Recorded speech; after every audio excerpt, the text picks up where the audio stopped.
Good morning. Thank you. Please be seated. We'll go back on the record in the matter of State of Utah versus Martin Joseph MacNeill. Mr. MacNeill is present with his counsel. The state's attorneys are present, and the jury is seated. The state may call its next witness. The state calls Dr. Gary Dawson.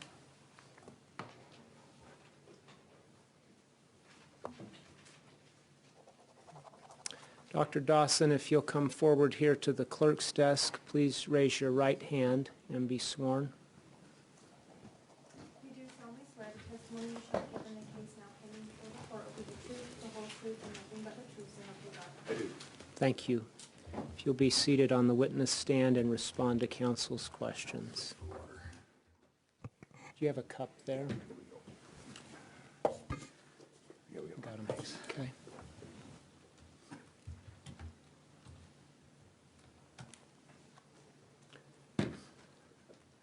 Morning, Dr. Dawson. How are you? Good morning. Thank you. Thanks for being here. Will you state your name and spell it for the record, please? Name is Gary Dawson, spelled D-A-W-S-O-N. Thank you. Will you tell us what your occupation is?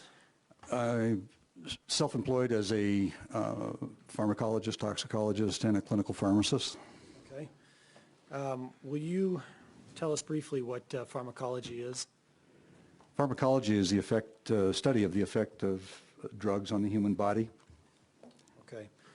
What type of education have you received in order to work in this profession? I have a bachelor's degree in pharmacy, a master's in pharmacology, and a PhD in pharmacology, as well as several hundred, if not thousands, of hours of continuing and ongoing training and education. Okay. Will you describe your PhD work? My PhD work was focused on drug metabolism, and specifically the absorption, distribution, metabolism, and excretion of amphetamine and amphetamine-related analogs in both animals and humans. Okay. When did you receive your PhD? In 1976. And when you talk about the study of metabolism, will you just give us a brief definition of what you mean by metabolism? Metabolism is, when we think about that, is in terms of in the big picture of how drugs are taken into the body, in other words, absorbed, how the body distributes them around the body through the blood and the various tissues, how they're metabolized, and how they're excreted. And so it's each one of those steps has a specific or sort of unique effect upon how drugs are handled in the body. And when did you receive your PhD? I'm sorry, 76. And what institution were you studying at? That was at the University of Alberta in Edmonton. Okay. Do you have any specialized training? Additional training, considerable additional training, particularly as it relates to the study of new drug development in humans. Approximately 10 years of specifically related to the pharmaceutical industry, and how we go about developing new drugs, how we use them in humans for the first time, how we do the ultimate development and the subsequent understanding of how drugs apply to the general population. In addition to that, I can't even count the number of hours of additional training in terms of specializing the effects of how drugs affect the central nervous system, how they affect the body, particularly as it relates to CNS depressants and drugs that affect performance and behavior, and include everything from alcohol to drugs that are used such as antipsychotics, or drugs that are used to modify behavior. Thank you. Are there any licenses that are particular to your profession? Well, there's the licensing piece would be as it relates to pharmacy. I'm licensed to practice pharmacy in 4 states. But there's also additional sort of recognitions, if you will, from professional societies. Okay, let's, will you just briefly describe what it means to be licensed to practice pharmacy? Well, to be licensed to practice the profession of pharmacy, you have to be recognized by the State Board of Pharmacy in a particular state as having, number one, met a predetermined level of education. Then you have to pass examinations that show that you are competent in terms of the practice and art and science of pharmacy, but also in terms of the legal ramifications of the art of the practice of pharmacy in that particular state. And each state has a little different take on the legal requirement. The competency piece is fairly standard. But you do have to do it by examination, and certain parts of it can be done by reciprocity, but the legal piece has to be done by examination to the other states. Okay, and so when you talk about examination, you're talking about taking a test to show that you know what you need to know in order to practice? Yes. Talking about reciprocity, will you define that? Well, the reciprocity piece is once I've established my my certification, my registration, my licensure in a state, say for instance Idaho as my primary state, other states recognize that licensure because I'm a graduate of an accredited college of pharmacy and I've passed a National Association of Boards of Pharmacy kind of minimum standard, and that piece then is accepted by the other states. And so if I want to practice pharmacy I'm licensed in Colorado, for example. If I want to practice in Colorado, they give me credit for my licensure in Idaho, but I have to pass their law exam. Okay. So if it's good enough for Idaho, it's good enough for Colorado. That's Right. kind of the basic idea. You've mentioned you worked for about 10 years in new drug development. Will you describe other professional experience you've had? For approximately the first 10 years of my career, I taught and conducted research in an academic medical center setting and was part of a training team for medical students, medical residents, pharmacy students, where my responsibility was to work closely with the attending physicians in training those individuals in the effects of drugs on the human body. And what we would do we're teaching, there's a piece of it was teaching the medical piece, there was a piece of it that was teaching the pharmacology piece. And so we would be working directly with and providing direct patient care to patients in the hospital in conjunction with the attending physicians, but also working with the medical students and the medical residents, teaching them the finer points, if you will, about how drugs are selected, how they affect the body, what the adverse effects can be, and building upon their knowledge of the medical piece with the pharmacology, toxicology, pharmacy piece. That was about the first 10 years. The next 10 years, I was involved, I had my own company in doing home health care services. And one of the things that we spent a great deal of time in was working with inpatient and outpatient drug and alcohol rehabilitation. And so we're providing a lot of direct patient care, not only in the sense of working directly with inpatients, but with outpatients as well, and visiting with them and evaluating their drug therapy, how they were responding to drug therapy, or if there were any complications. And it was at this time where we developed, in conjunction with some of the physicians I worked with, one of the earliest collaborative treatment programs where the physician would turn over many pieces of the management of that patient's care to myself and to nurses, where we would actually be seeing the patients on a regular basis, making evaluations about their treatment, their laboratory values, how they were responding to therapy. If there was a problem, we would flag it and refer it back to the physician, saying this needs to be addressed at the physician level.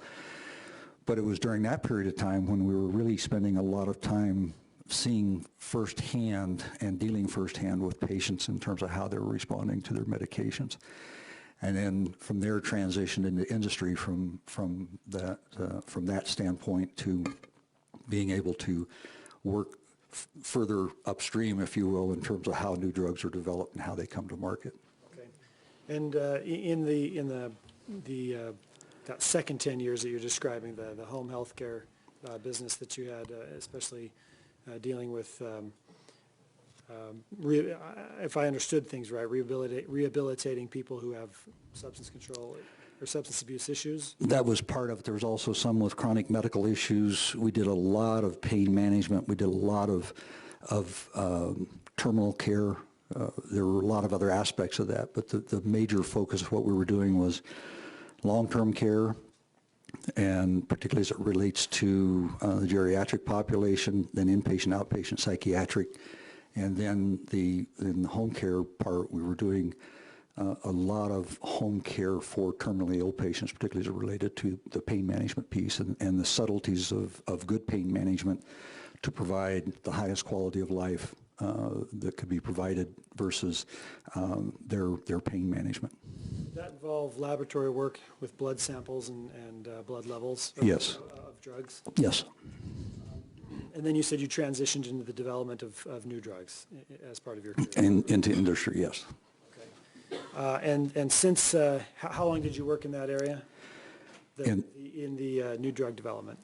New drug development was ongoing since 2001 up until last year. And last year what happened? I took an early retirement and decided there's other things to life besides working to death. Sure. Being a PhD student, I imagine academics hear the phrase publish or perish. Have you published articles before? Yes. Will you describe those? There's about 25 total, 24, 25. I haven't gone back to look at it recently, but there were vast majority of those were peer-reviewed publications that were based upon our research, not only at the University of Alberta, but also at the VA Medical Center in Boise, where we did a lot of the clinical studies and the clinical pharmacology in it. And then there were, I think, 3 or 4 book chapters that we were requested to write chapters and books that summarize the current state of the art as it related to drug metabolism. These were I'm sorry, what kind of books were these? These were textbooks that were, one, for instance, was on that was focused on the effects of smoking on human drug metabolism. We did some interesting work with that at the VA Medical Center in terms of using some drugs we call probes to try to understand, number one, what was the effect of age on drug metabolism, what was the effect of smoking on age and drug metabolism. There were some drug interactions there that were particularly of interest. But those chapters came together to sort of summarize the current state of the art at that time.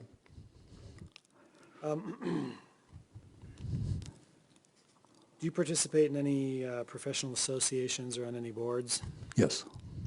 Let's talk about professional associations first. What are they? What do they require of you? There are really 3 that are pertinent. The first and probably the longest standing one is the American Society of Consultant Pharmacists, and I have fellowship status with that organization.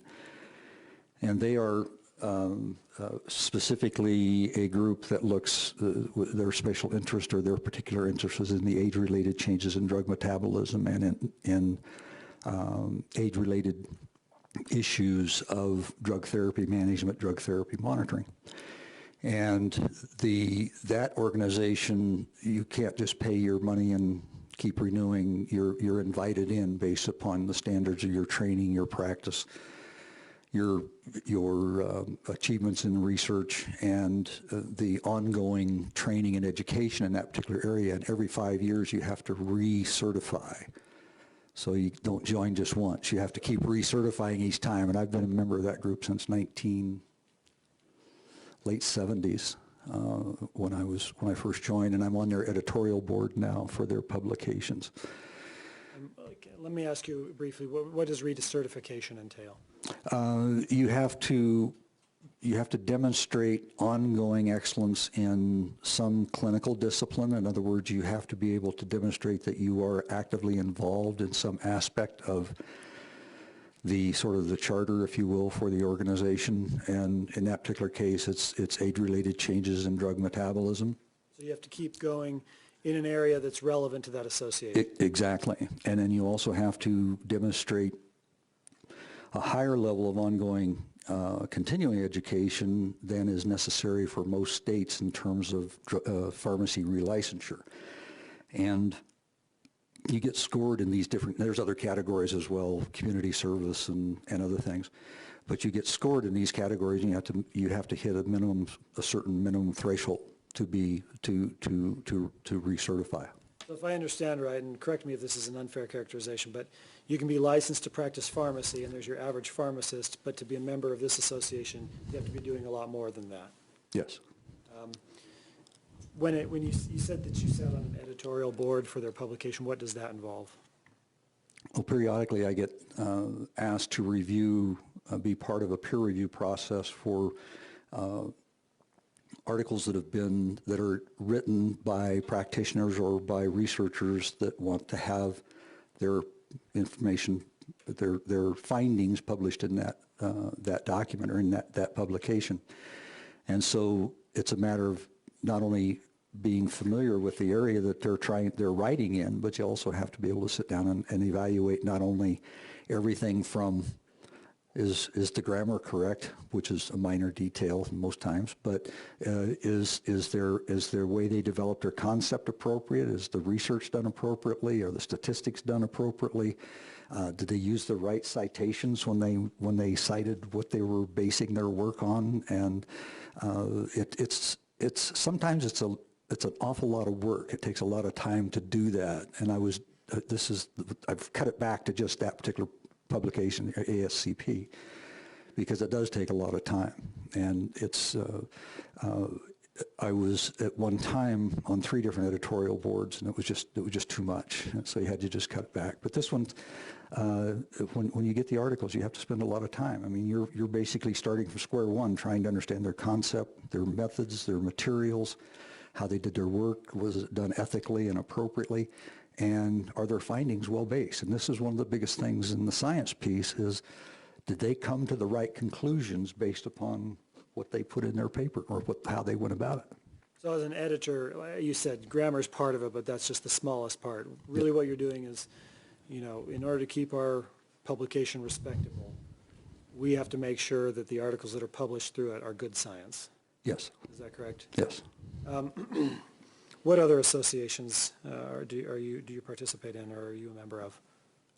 The other major organization that I belong to is the American Society of Clinical Pharmacology and Therapeutics, and that is also by invitation. You have to be nominated to be placed into that organization.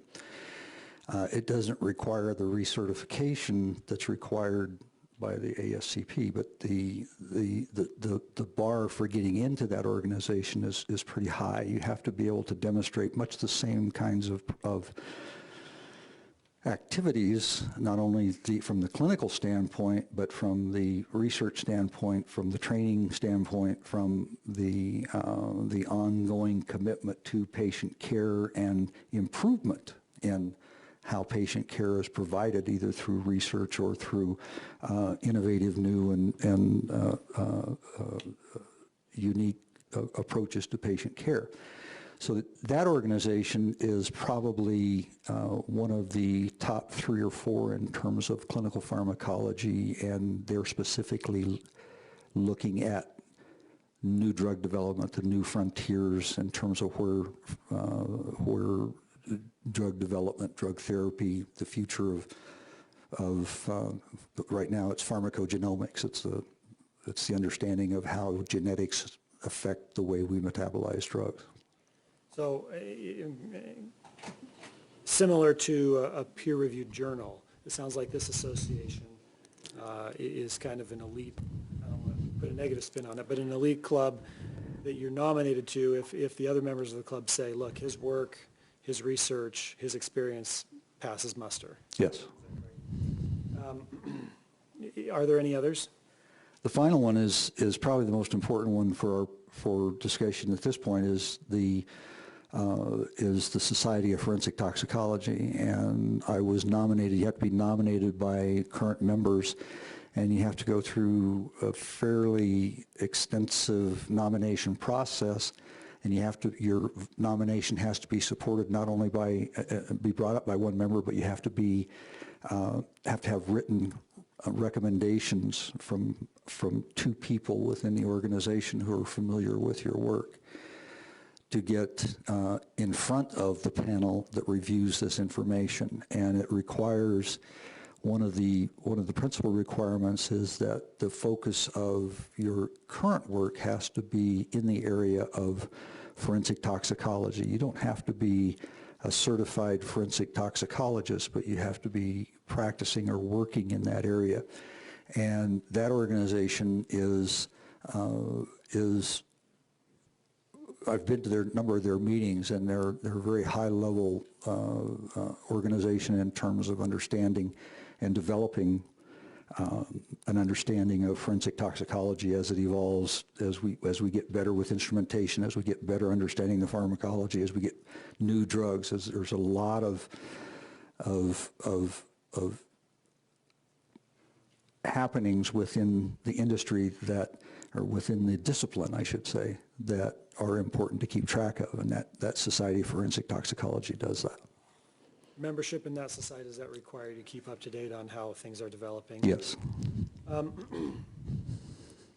You said that might be, that association or that society might be the ones most pertinent to our discussion today. Can I ask you to define or to describe what forensic toxicology is? Well, toxicology is a discipline within the area of pharmacology, and toxicology specifically addresses the issue of the adverse effects of drugs on the body. That's where the word toxic is built in, is that correct? Right, yes. So we're talking about drugs have beneficial effects, but they also have maybe toxic or bad effects. Yes. And toxicology is the study of those adverse effects, is that Yes. right? Okay. And the forensic piece is usually related to or surrounding events that cause either very severe or even morbid side effects or mortality, in the sense of looking at things after death or what may have caused the death as it relates to drugs or chemicals in the human body. Okay. So we're studying the adverse effects of drugs in relation to death. In some cases, yes. Okay. Okay, thank you. Have you testified in death cases before? Yes. Have you testified as an expert? Yes. Would you have an estimate about how many times? In just specifically death-related cases, a dozen or so. How about when it comes to cases involving your opinion about forensic toxicology? In the broadest sense or broadest definition of the term toxicology has been well over 100 times. When it comes to the cases involving death, what kinds of cases were those? In some cases, probably the majority of those cases were drug or alcohol-related fatalities, in which there were questions about the level of impairment in the person based upon the analysis. Also looking at some of any medical issues that may have been surrounding or involved in that case at that time. There's been others that were murder cases in which there may be an issue about the level of impairment or the drug involvement, either in the accused or in terms of the decedent. There's a few unattended deaths that were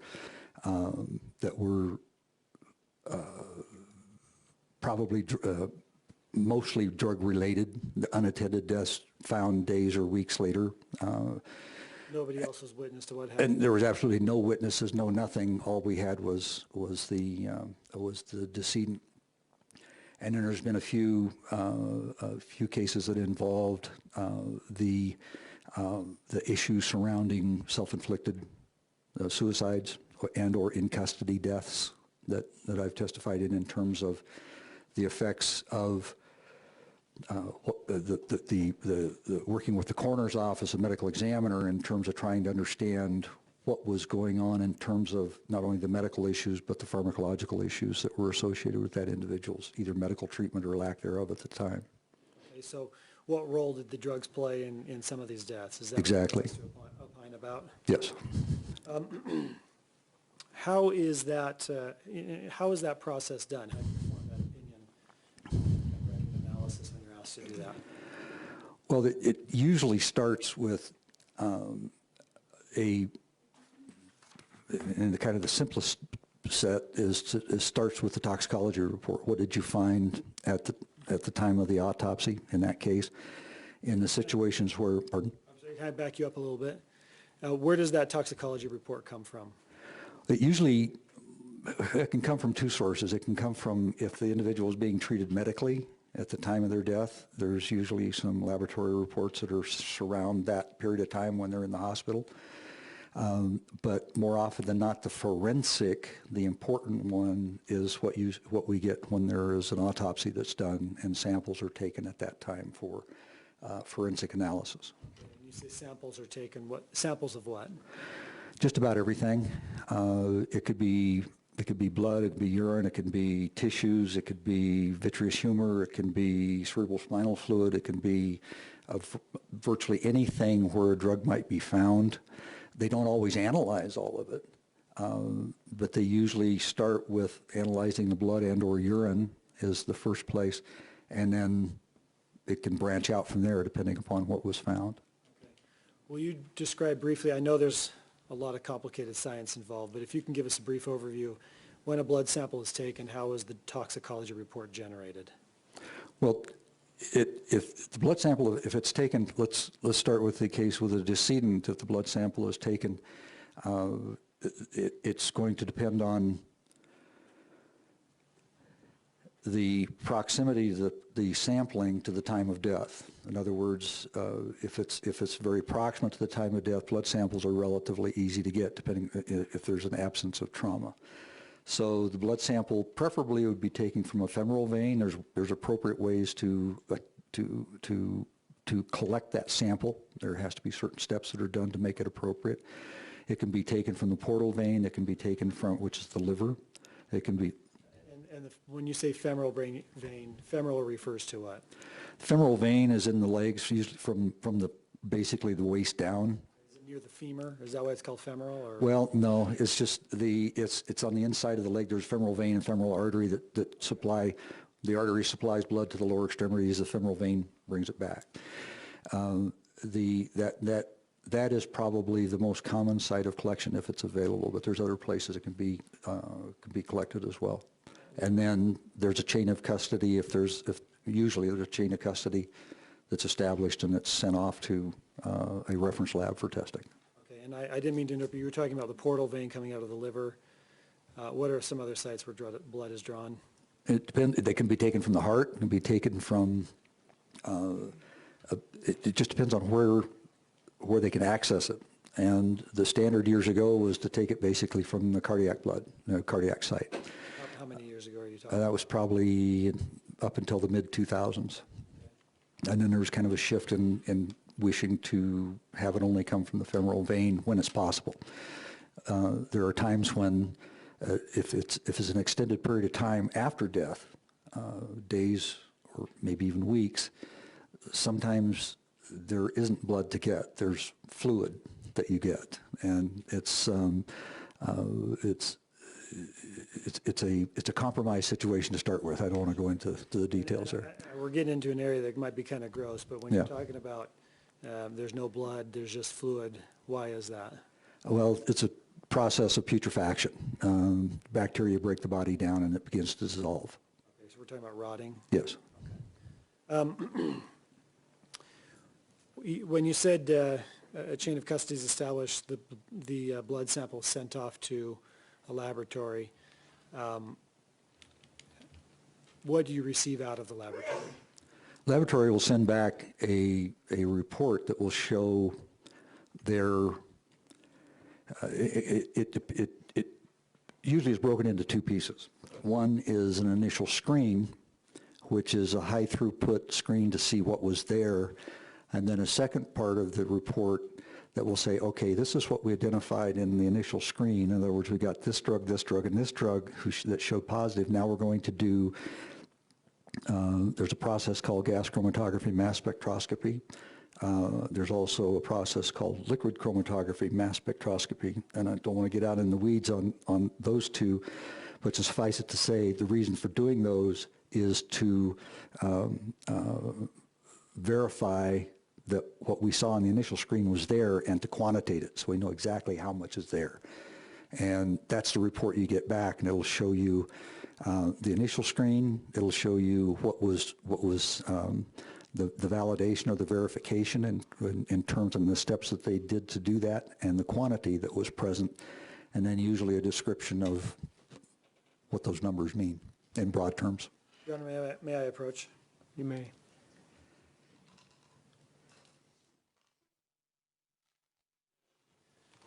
Dr. Dawson, I'm showing you what's been marked as State's Exhibit number 33. When you look at that, are you able to tell what it is? Yes, this is the toxicology report from the medical examiner. Okay. And at the top part there, you've mentioned the screens just to determine which drugs are positive or negative, which drugs are present or not present. Is that the top table there? Yes. And then down below, there's another table titled quantitative. Yes. Is that the number amount that you're talking about through these different ways of measuring what levels or how much of a drug is in the blood? Was in the sample at that time, yes. When you, well, let me ask generally, just to make sure, what's the purpose of analyzing blood samples removed from a dead person? What's your objective? Well, primarily is to try to understand if drugs played a role, or what role the drugs might have played in that person's death, and also to try to understand something about the burden or the load, if you will, in terms of how much that drug was there, but also in terms of sometimes at the time the sample is taken, we don't have all the information. Sometimes we do, but we don't have all the information of the investigation surrounding the circumstances of the death. So this will help us look at, yes, there were drugs involved, or no, there weren't drugs involved at this time, and it's particularly important in unattended deaths. But it's part of the discipline. It's part of looking at trying to understand why somebody died. Okay. I think we've covered this already, but have you analyzed postmortem blood samples in your work before? Yes. Can you describe the process that you go through in performing this analysis? Well, a lot of it depends upon the presenting circumstances. And one of the things that we have to keep in mind is that this phenomenon of postmortem redistribution. We can discuss that in greater detail, but the important thing is that we begin to look at, number one, okay, I have this drug present in the blood sample. Did that person have access to that legitimately, or was this an illicit substance? And that kind of directs us into a different area. But to begin to look at next is, what was the time of the sample when it was drawn relative to what we know about the time of death? And then where was the site within the body that sample was collected from?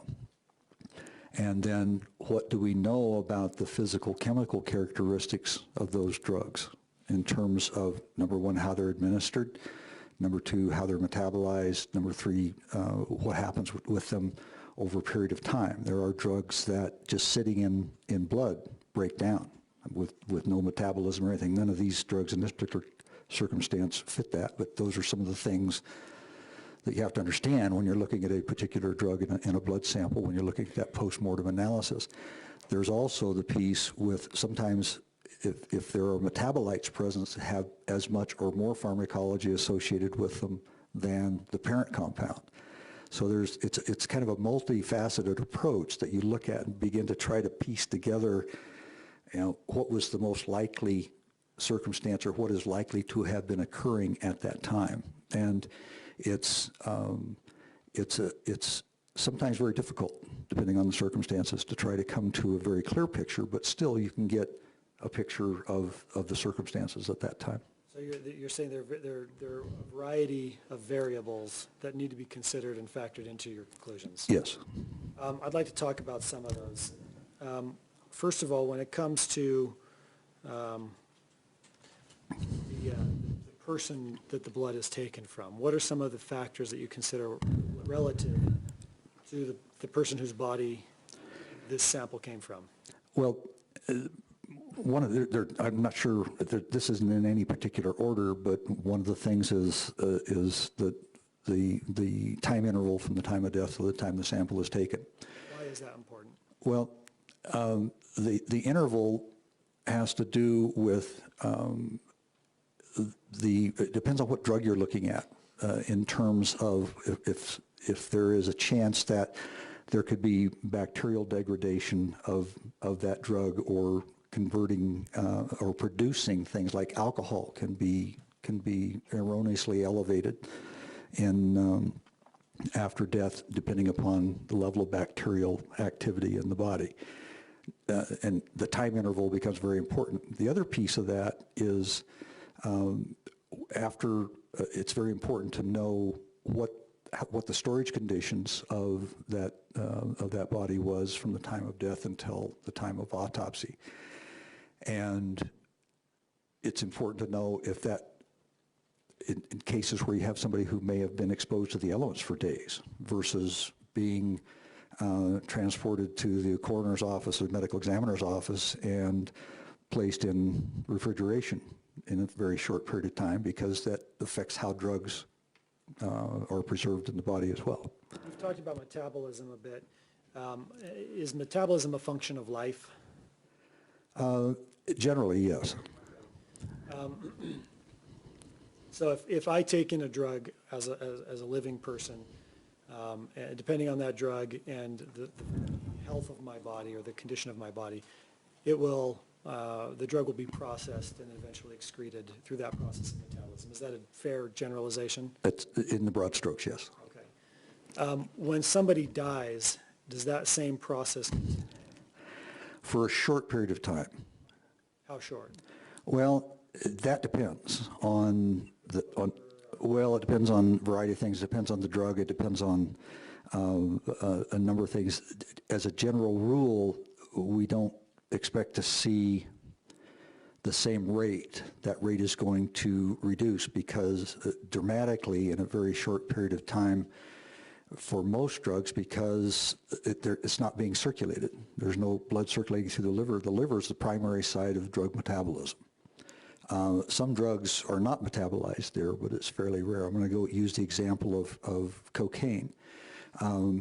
Cocaine continues to break down and its metabolites form just being in the blood, even when it's stored in refrigeration. So that's a little bit of an issue when you try to study that one. But that's an outlier. That's kind of an exception to the general rule. So you end up with circumstances where, yes, metabolism could occur for a period of time, but generally, when the blood isn't circulating, metabolism, for all intents and purposes, is not an ongoing process. And that kind of cuts my next question. Does the movement or the transfer of substances in the body stop just because someone's died? Not exactly. If I understand your question correctly, is do things stop moving? Do they freeze in place? Right. No, there's a phenomenon. This known as there's something called Fick's law, F-I-C-K-S, and it's about equilibrium. And if you have a high concentration of a drug on one place and a low concentration in another place, and there's a semi-permeable membrane, such as a vessel wall or some tissue between them, Fick's law says this high concentration wants to go over to where the low concentration is. It wants to be equal on both sides. And this is a function it's a function of the difference in the concentrations. We see this with in a variety of circumstances, but it's most important with, for instance, with drugs passing from the blood to the tissues or vice versa. Similar to wind and high pressure wanting to go blow To the low, to a place where there's yes. low pressure. Okay. If there's that a higher concentration on one side of the memory than on the other, what would keep it there? If the fluid that it was in was frozen, Let me ask in a living person, what would keep it there? well, in that circumstance, there has to be an active process that makes it go there. For some reason, there has to be some physical, chemical process that builds that up. And it has to do with, for instance, if that, where that high concentration is in fat, it's because that drug is more lipophilic. In other words, it dissolves more quickly in fat than it does in water. And so when... Lipophilic means it likes to be with the fat. Yeah, exactly. And so you have circumstances where as the drug goes out, it sort of gets sequestered. That's kind of a bad word these days in politics, I guess, sequestration. But anyway, it's one of those things where it sort of gets sequestered there. It doesn't want to go back. And the concentration can build up and build up and build up, and there'll be a big differential between the two. That's not really an active process in the sense of some enzyme in that barrier picking up this molecule and putting it over there and picking up another one, putting it over there and make it stay there. It's that perfusion, it's that equilibrium, but it goes there but it doesn't want to come back. It stays on that side of the membrane. Okay. You talked about enzymes picking up molecules and moving them across membranes. Is that a function of life usually? Yes, classic example of that is like with the transport of sodium and potassium across cell membranes. There's an active process that keeps potassium inside of cells and sodium outside of cells. It's how our bodies work. I mean, it's one of the ways, but it's how electricity is conducted and how nerves function and a variety of activities within the body. So when our bodies die and those processes cease, what happens, for example, to the sodium and the potassium? Well, there's nothing to keep them where they were, and so the equilibrium, there's nothing to keep moving it back and forth, and so they will eventually, they will start to seek their equilibrium. So if you take a blood sample from me while I'm alive, it'll have a lower level of potassium. After I'm dead, my cells start to release that, you'll find more potassium in my blood. Is that correct? That's possible, yes. When it comes to we've kind of gone down a path of talking about some of these issues, and I'd like to continue talking about them. But first, when it comes to the characteristics of the person that the blood sample is taken from, what are some of the factors that you consider when it comes to whose body did this come from? You've mentioned the time interval between when they died, when the blood was taken. What are some of the others? Well, certainly there's, the basics. We look at sex, we look at general body build, we look at age, we look at pre-existing medical conditions.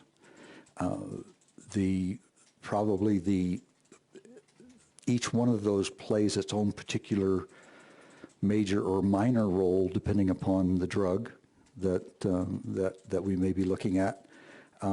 We know that certainly from the standpoint of age, there are age-related changes in metabolism that usually begin to occur in the 60s to early 70s. I mean, sometimes it occurs before that, but it's a generally, with that, there's not a golden rule that says at 58 you only have this amount of metabolism left. Everybody's a little bit different based upon their history and their exposure.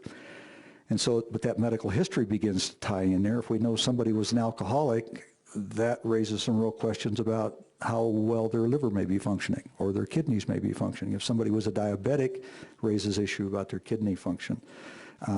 So that's where that medical piece begins. And so all those pieces begin to be pulled together to try to understand what am I seeing in this particular blood sample? How is there something there that will explain to me or at least shed some light on why I'm seeing what I'm seeing? And then going... When you say why you're seeing what you're seeing, you're talking about the numbers in your toxicology report generally? Well, they don't always explain the numbers, but what it does is it begins to put some context around those numbers. A lab value is just a lab value until you can put some context around it. Okay. When you talked about medical history, you talked about someone being alcoholic or diabetic and how that will function, or how that will affect the function of different organs.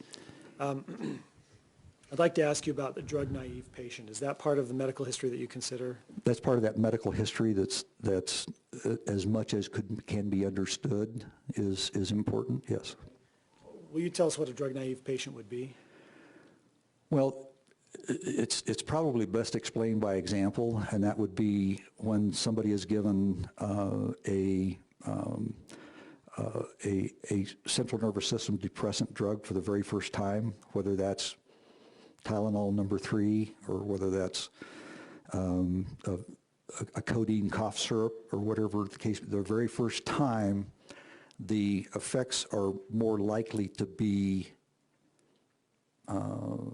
more exaggerated, if you will, or certainly more sensitive to the effects or the side effects of that drug than they would be if they've taken it for a long period of time. So if you take an individual who is naive or hasn't taken that medication before, this, like I say, this is particularly important to central nervous system acting drugs. Same thing with stimulants, but certainly with CNS depressants or painkillers, the mantra is to start low and go slow because of this very, very important effect. Okay, so if, how does that contrast with someone who's a drug experienced? Well, you get it at different levels. If you have, probably one of the best examples is the case with individuals who are addicted to narcotics, where as they become more and more, their brain actually undergoes, their receptors undergo changes that causes them to require more and more drug to avoid the feeling of either lack of effect or withdrawal effect. If a heroin addict, for instance, suddenly their heroin is taken away from them, they go into very profound withdrawal that can even be life-threatening. And this is because the receptor physiology, pharmacology has changed dramatically. And can you explain that a little bit? When you talk about receptor physiology, what are you referring to? Well, the actual number of receptors change. Are we talking about in the central nervous system? In the brain, yes. And so when you have people, chronic pain patients are one of our biggest nightmares from a patient management standpoint, is that there is a huge psychological component to their pain, but also in terms of their tolerance to the medication. If you take a medication ongoing for a period of time, you begin to require more and more to get the same pain relief. And these patients usually present in a circumstance where you almost have to take them back to zero to get them under control because their narcotic management is so far out of control. So if I'm using a lot of narcotics, you're saying I need to get more and more of the drug in order to keep the same effect because my body is building up a tolerance to it? Yes. Would I be able to take more of a narcotic than someone who had never taken one before and be okay? If you were habituated? Yeah, if I was habituated, I'd been taking the drug for a long time, maybe I'm even addicted, and the next person comes along, they've never taken the drug before at all. Am I going to be able to take higher doses than they will? Yes, the doses that you would be taking could very well be fatal to somebody who had never taken it before. So if someone is using high amounts, then they go through the withdrawals, and they kind of reacclimate. You've said you kind of walk them back to zero. And then all of a sudden the next day they go right back up to the doses they were using before when they had issues or they were addicted or whatever. They had their tolerance. What will that do to them? They're at risk for death. Okay. Could someone become an experienced drug user within a week? That's not been my experience. Is it possible? It would depend on a number of circumstances, particularly relating to the drugs that were involved in the medical condition that was being treated. Maybe when we get to the specifics of this report, we'll come back to that question. Now, when it comes to drug tolerance, age, weight, all of these, medical history, all of these other things. Why do you have to account for those? Well, age has a bearing because, as I've indicated, that older patients just don't metabolize drugs very well. Sometimes very young patients don't metabolize very well. Body weight could be very important in a morbidly obese patient. We're not talking about someone who's 20 pounds overweight. We're talking about somebody who is 150 pounds overweight, where you have this huge change in their volume of distribution, where things can go in their body. But that You're talking about volume of distribution. You're talking about when things are pushed on the other side of the membrane. yeah, how big that bucket is. So if you have a drug that likes, for example, fatty tissue, if someone's morbidly obese, they have more fatty tissue to keep that drug around. Is that correct? Yes. What you're saying? Yes. Okay. And then the previous exposure to drugs or drug therapy, particularly as it relates to drugs that can be toxic to the liver. Alcohol is a classic example. There are other medications that can compromise liver function, but in the average circumstance, there's not really a good barometer to say these are the liver functions tests unless they're really out of line, unless they're really abnormal. There's not a real good yardstick to say at this point we're going to cut the dose 50%. There is in some cases. There's a thing called a Child-Pugh score that we use in patients who are in advanced stages of liver disease and liver cirrhosis and that sort of thing, but it's very complicated that we would look at. And these are patients that are well known to you usually when you see them. You know that they have liver issues. They have liver issues because of some other clinical signs and symptoms that are associated with that. Okay. So all of these factors weigh on your mind as you're looking at those numbers on the toxicology report and trying to figure out what do they mean? Yes. Is that correct? Yes. Okay. Can I have just 1 minute, Your Honor? You may.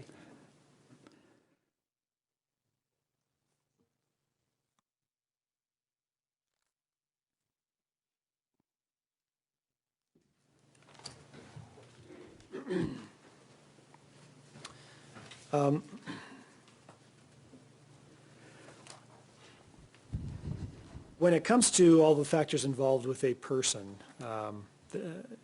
age, weight, medical history, these things we've been discussing, when you're going to form an opinion, you said earlier that sometimes you get that report and the investigation's not totally complete. Maybe some of those pieces of data are missing. Does that preclude you? Do you need every last detail about a person in order to arrive at some general conclusions? Not necessarily, no. Why is that? Well, it's unusual if we have every single bit and piece of information you would like to have. But there are certain common threads that you can pull through and to look at the toxicology report and begin to formulate a concept that, well, okay, I need to rule out this piece as playing a role. It's what we call a rule-out mode or rule-out hypothesis. Sometimes we can't point to it and say, that is that, but I can go, well, I can't get there from there, but I can go around and say, I know it's not that, I know it's not that, I'm pretty sure it's not that, it's not all these others, and I'm getting down to, it's like any other investigation. Sometimes you don't have if the answer was that obvious, we wouldn't have to be doing all these things, but it's about looking at, this is what I have, now what other things can I rule out as having participated in that? What, that method, what's that based on? What assumptions are that based on? Well, it's a diagnostic, it's a process used in medicine. Maybe I can clarify. When you talk about ruling things out, let me rephrase my question. When you have a lack of certain data about an individual that you're analyzing, or whose toxicology report you're analyzing, what assumption do you start from about that person? Do you start from the that they're average? Okay. And can you describe that? Well, It's the quintessential 170-pound, 5'10" white male that you assume is sort of average in terms of their distribution of how they live and breathe, and they're not abnormal in any particular way. They're not missing kidneys. They're not those sorts of things. I mean, you start with a basic assumption until then. Okay, this wasn't a male. This was a female. Okay, this wasn't a 45-year-old male. This was something other. And so you start factoring. Okay, that's not really important to this discussion, but this is. So you start making, in my mind, in my training and experience, and that's how you begin to make a learned approach to trying to understand. What statistical model is that average person based on? It's what they call a Gaussian distribution, and it's a statistical thing about the human population as a whole. When you look at some particular function, we all fit within that bell curve. Some people are over here, some people are over here, but on average, everyone's close to 70% are in that middle piece somewhere. So you kind of take that average patient as a starting point, and then you use the factors that you do have information on about the person that you're analyzing, and determine which factors might bear on your conclusions. Yes. Is that fair to say? Let's talk about the factors you consider when it comes to the drugs that are reported in the toxicology report. What are issues that will affect your analysis based on which drugs are there? Well, a couple of things come to mind. One is in terms of, was there some, number one, was what was done in the original screen, were those drugs verified on subsequent analysis? Because there's things that can interfere with that initial screen. And so you look at the reliability of the analysis. There's, if you have GC mass spec or gas chromatography, mass spectroscopy confirmation, that's what it's called, confirmation of what's present and how much is there, then you can put that in one bucket and then move on to the next piece. And the next piece is the source of the sample. Then, because if it's urine, that puts it into a different spin in terms of what do those quantities mean versus if it's in blood. Then where was that blood sample obtained? And that puts a little bit different spin if it's femoral versus cardiac. And from just that toxicology report piece, that sort of sets up, it isn't the final action, but it's a piece that begins to set up, well, let's see, I need to look at some other things to try to understand, to get a perspective in terms of what's going on with those levels. All right, let's talk about specifically where blood is drawn from. You talked about the heart versus the femoral vein, or the cardiac blood versus the peripheral blood. Are those fairly synonymous? Yes.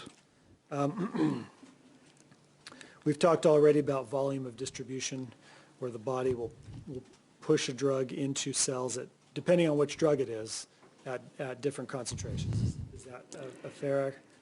I'm going to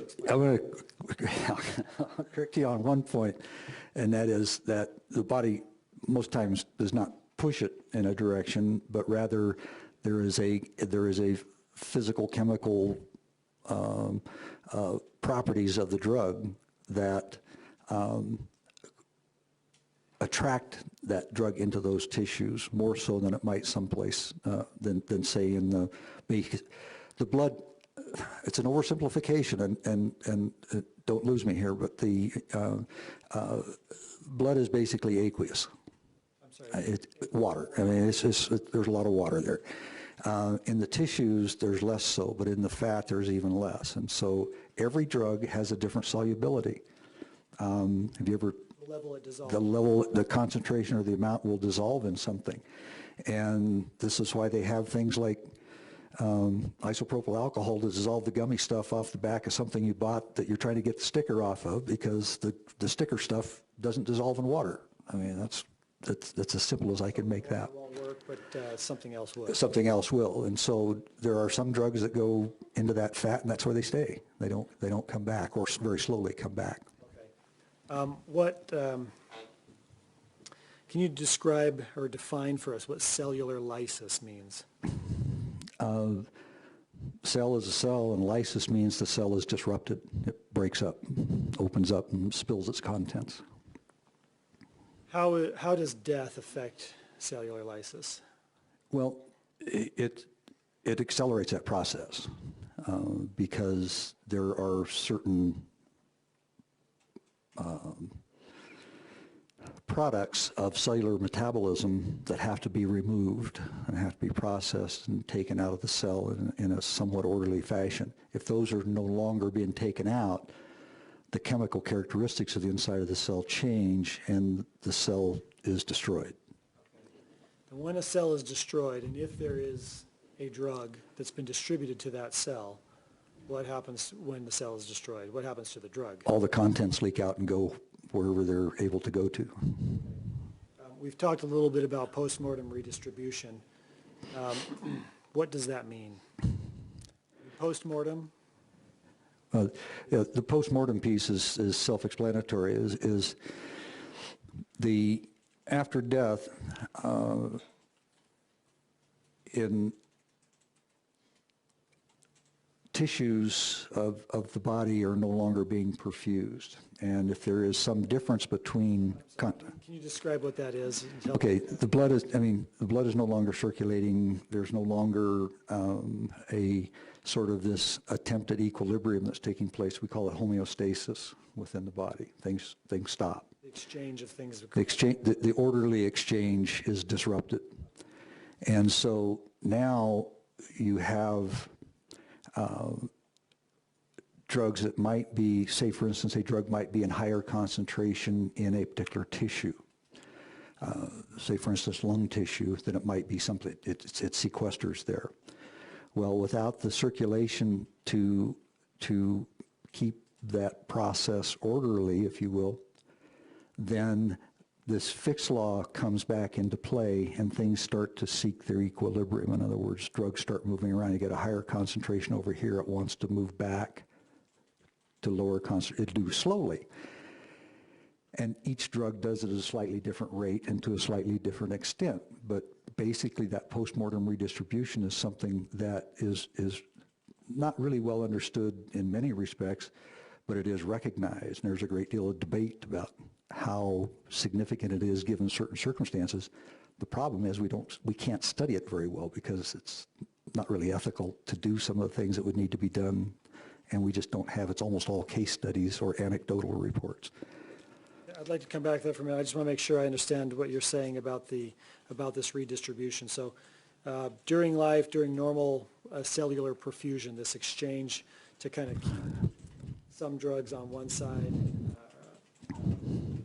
and that interaction between the membranes, when somebody dies, if there's a higher concentration of the drug in the tissue, and that drug it wasn't very soluble in water or didn't like the blood very much, after death, it tends to leach, or it can, depending on the drug, it can leach back into the blood. Generally, yes. Okay. And how would that affect what's reported on the toxicology report? Well, it depends. It depends. Usually what we see is if postmortem redistribution is occurring, we will see, if we were able to take samples sequentially, we would see a gradual increase in the amount of drug that was present in the blood, depending upon where the sample is taken. And the difference or the amount that comes back is dependent upon the physical chemical characteristics of the drug, its volume of distribution, the storage conditions from the time of death, and the probably as much as anything is the physical chemical characteristics of the drug in terms of where it might be sequestered. You've mentioned it depends on where the blood is drawn from. Well, if you have different sites within the body, cardiac being one, portal vein being another, the femoral vein being another. Our science so far has told us the femoral vein is probably the least likely to occur if the sample's taken properly. It has to be done a certain way. That it's less likely because there is no way for kind of back diffusion of that drug into that vein, in that section of vein in the leg. As opposed to blood taken? In the heart, because in the heart, some drugs, if they're sequestered in the lung, there's a big, huge connection between the heart and the lungs, and in terms of the perfusion of the blood there. And so it's if over a period of time, drugs can back diffuse, if you will, and seek that equilibrium, that concentration can go up in the blood. If the cells are rupturing and the blood and the drug's leaking back out of the cells into the blood, and the drug tends to be in the lungs or somewhere in the central cavity, it's more likely to make its way to the heart than it is down to the leg. Yes. So just because it's closer? Yes. Okay. So how do you tell whether a drug is being affected by this redistribution out of the cells back into the blood? Well, let me ask that a different way. How can you tell whether this redistribution from the cells back into the blood affects the report, the number that you receive on your toxicology report? Well, there's two or three, I take an approach from two or three different angles to try to understand, number one, the drugs that are involved, and look at first of all, at their volume of distribution. The volume of distribution, as I said, it is a reflection of how big the tank is, how big the bucket is the drug is going into. And if it goes a lot out into the tissues, it has what we call a high volume of distribution. In other words, the amount we see in the blood, you would think would be higher given the dose that was given, if we give somebody a dose. And if it's a high volume of distribution, it virtually all leaves the blood. It goes away, it goes into other tissues.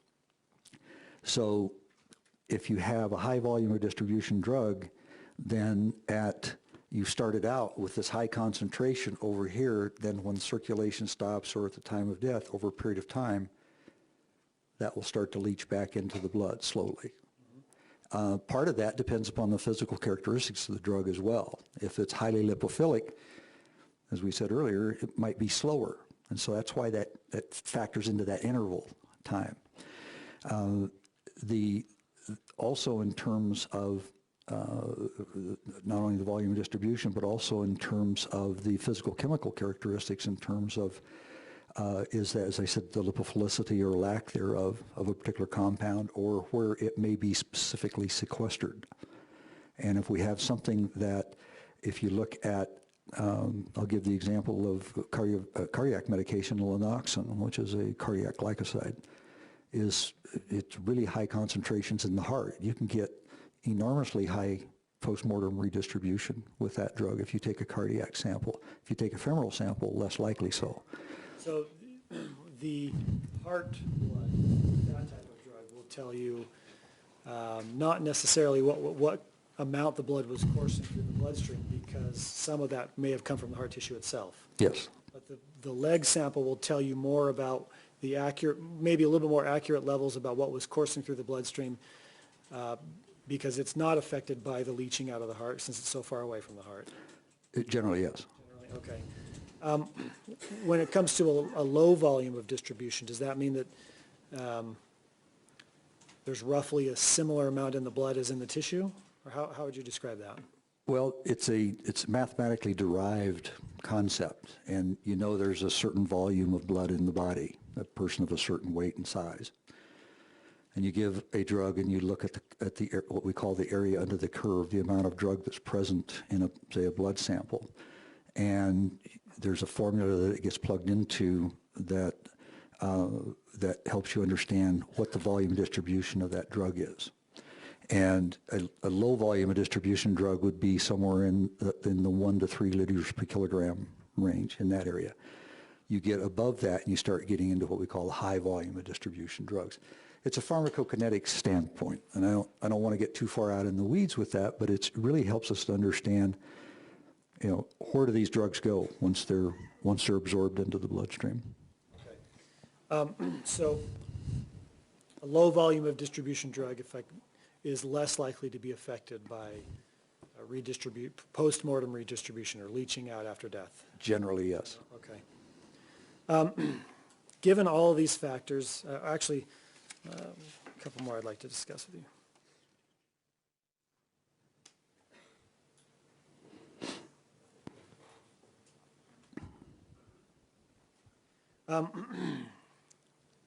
Can you talk about the half-life of a drug? Half-life is another concept that we use to understand how drugs are metabolized in the body. And the best straightforward example I can give is it has to do with how quickly things are eliminated. And let's take a hypothetical drug that starts with a level of 10 in the body. The units are immaterial for the demonstration, but if we start with a level of 10, and in one half-life there will be 5 left. Another half-life there will be 2.5 left. Another half-life there will be 1.25 left. And don't ask me the other one because I can't divide that quickly, but you kind of get the idea in terms of where that goes. It's the amount of time that takes to remove 50% of the drug that's remaining in the body. So if a drug has a short half-life, what would you expect to see? Well, drugs with short half-life are into the minutes or hours, a few hours, and you see a drug that would disappear from the body very quickly. As a general rule, it's not pure straight line, but it's pretty close to straight line. And by contrast, something with a long half-life is going to be around in the body for longer. The longer the half-life, the longer it stays in the body, and the longer it takes to reach what we call steady state. In other words, a long half-life drug takes a long time to build up in the body. And why is that? Well, it's a phenomenon associated with if you take a drug by mouth and it's absorbed, and if you look at the blood levels, you see it go up and then it comes down unless you add more drug. If you take a drug with a long half-life, the drug stays around longer, but it just gradually continues to increase as you continue to dose that drug because it's not being eliminated as fast as it might be as a short half-life drug. I don't want to get into that in terms of the mathematical piece of that, but it has to do with the rate of absorption and metabolism and elimination before we get to what was called steady state. Okay, I'm sorry, thank you. Is that another factor that you consider when analyzing a report like this? That's part of it, yes. Council, is now a time you might break. It will be fine now. Okay, let's take our morning recess. Please keep in mind my admonition to you. Don't discuss any subject of the trial with each other or with anyone else. Don't form or express any opinion about the case. Avoid television, radio, or internet news coverage of the trial, and don't do any research on your own using cell phones, computers, or something else. Do they have something to eat? Should have something to eat in the jury room. Thank you. Court's in recess. All rise.